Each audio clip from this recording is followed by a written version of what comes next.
नमस्कार दोस्तों और स्वागत है आप सभी का हमारे YouTube चैनल पर। हम बात कर रहे थे राजस्थान पुलिस में पिछली परीक्षाओं में पूछे गए कुछ महत्वपूर्ण प्रश्नों पर, जो कि परीक्षाओं में बार बार पूछे जाते हैं।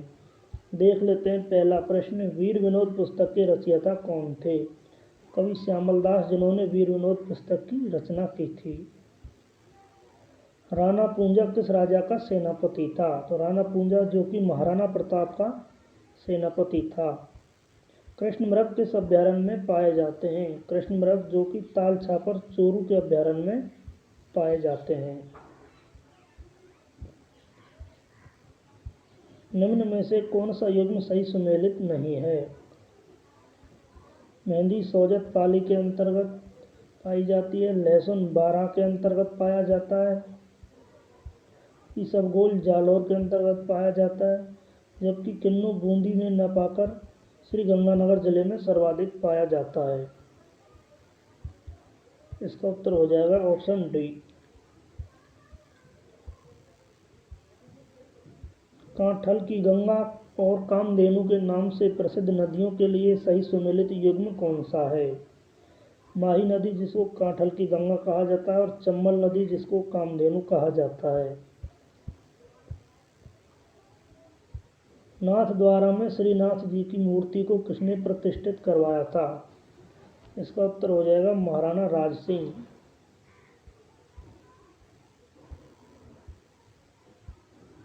30 मार्च 1949 को स्थापित वृहद राजस्थान के प्रधानमंत्री कौन थे?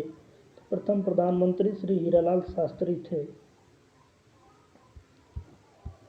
निम्न में से किस जिले में से चंबल नदी नहीं गुजरती है? इसका उत्तर हो जाएगा झालावाड़ जिले से चंबल नदी नहीं गुजरती है। महर्षि दयानंद का स्वर्गवास निम्न में से किस स्थान पर हुआ था?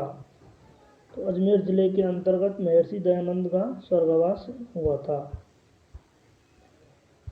निम्न में से किसने माउंट आबू के राजस्थान में विलय में महत्वपूर्ण योगदान दिया? तो गोकुल भाई भट्ट, जिन्होंने माउंट आबू के राजस्थान के विलय में एक महत्वपूर्ण योगदान दिया था।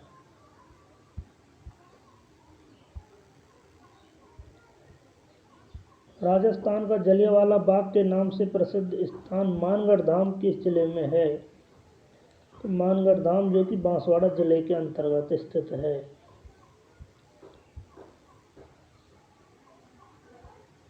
दक्षिण राजस्थान की जनजातियों में बडालिया का क्या अर्थ है?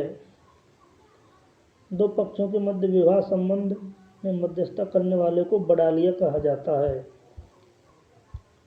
सवाई जयसिंह द्वारा निर्मित वेधशालाएं जंतर मंतर निम्न में से किस शहर में नहीं है? तो भोपाल के अंतर्गत जंतर मंतर नहीं है।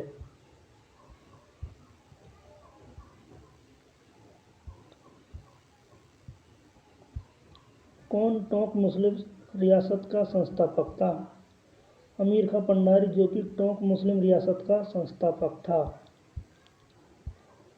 किस शास्त्रीय नृत्य की उत्पत्ति के संबंध राजस्थान से है? तो कथक, जिसका संबंध राजस्थान से है, और कथक का घराना जयपुर घराना को माना जाता है। भील गरासिया जनजाति में दापा का क्या अर्थ है? तो कन्या पक्ष द्वारा वर पक्ष से कन्या के बदले धनराशि लेना दापा कहा जाता है, जो कि भील और गरासिया जनजाति में प्रचलित है। राजपूताना नाम का प्रयोग सर्वप्रथम कब व किसने किया था? सर्वप्रथम 1800 ईस्वी में जॉर्ज थॉमस के द्वारा राजपूताना शब्द का प्रयोग किया गया।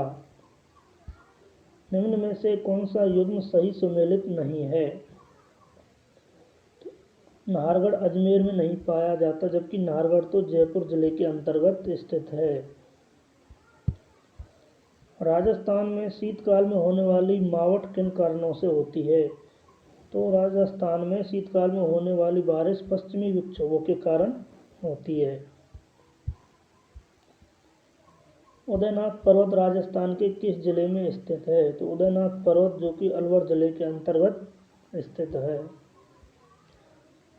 अगला प्रश्न है, बातारी फुलवारी नामक ग्रंथ के रचयिता कौन है? इसका उत्तर हो जाएगा विजयदान देता, जिन्होंने बातारी फुलवारी नामक ग्रंथ की रचना की थी।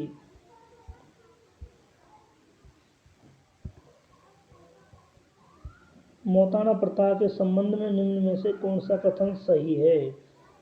किसी व्यक्ति की संदिग्ध मृत्यु होने पर मृत्यु स्थान के स्वामी से हर्जाना वसूलना मौताना प्रथा कहलाती थी।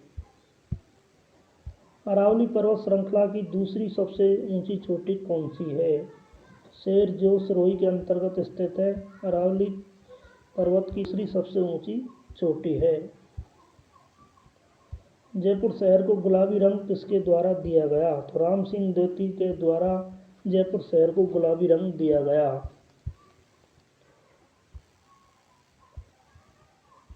राजस्थान के किन दो जिलों के पुलिस अधिकारियों को कार्यपालक मजिस्ट्रेट की शक्तियां प्राप्त हैं? तो जयपुर व जोधपुर इसका उत्तर हो जाएगा। निम्न में से किस जिले में कोई राष्ट्रीय उद्यान नहीं है? गंगानगर जिले के अंतर्गत कोई राष्ट्रीय उद्यान नहीं है। सवाई माधोपुर में है, रणथंभौर है, भरतपुर में केवलादेव घना पक्षी विहार अभ्यारण्य है।